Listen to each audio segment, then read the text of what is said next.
I would say managers manage and board members don't, and that's important to bear in mind. The best board members tend to be operators who are strategically focused, who can help provide context for the management team and sort of see around corners in anticipation of issues that maybe they're not thinking about, and encourage them to Socratically to steer them towards anticipating issues that they might not otherwise have seen. So that's one model of value add I've seen.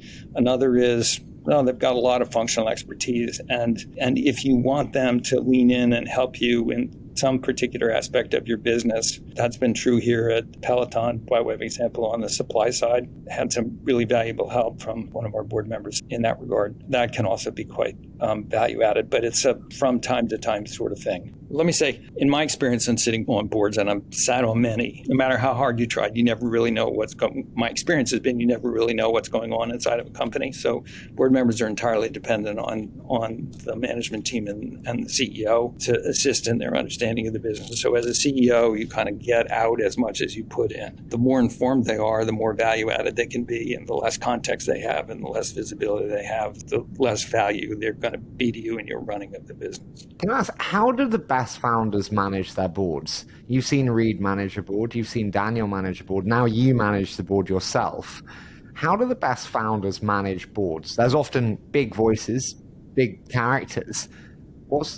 How do you manage a board? Well, I would say that founder-led companies have a different board dynamic than companies that are led by professional managers. I'm the professional hired gun. That's wholly different than a founder who's, bootstrapped the company, become an iconic leader, picked all of the board members in the room. For the longest time, I think the board members at Netflix didn't want Reed to not think they weren't strategic and value added.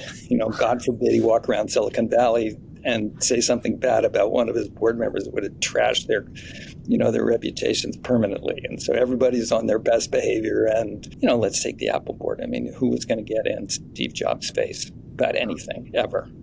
Like, it just wasn't going to happen. Even when they were running it like a Depression-era company and they had more cash than the U.S. Treasury. Is that not a failing of the company, though, when you think about it? Well, yeah, what is the point then? Yeah, absolutely it is. But look, I mean, did the shareholders do well? They did fabulously well. I mean, they had a brilliant founder. And so the board should be enabling of that kind of unique talent. I'm just pointing out that those are uniquely different situations than the situation that most of us find ourselves in. And there you need to, invest in the relationships and invest in their understanding of the business and know when you need help and be courageous enough to ask for it when you need it.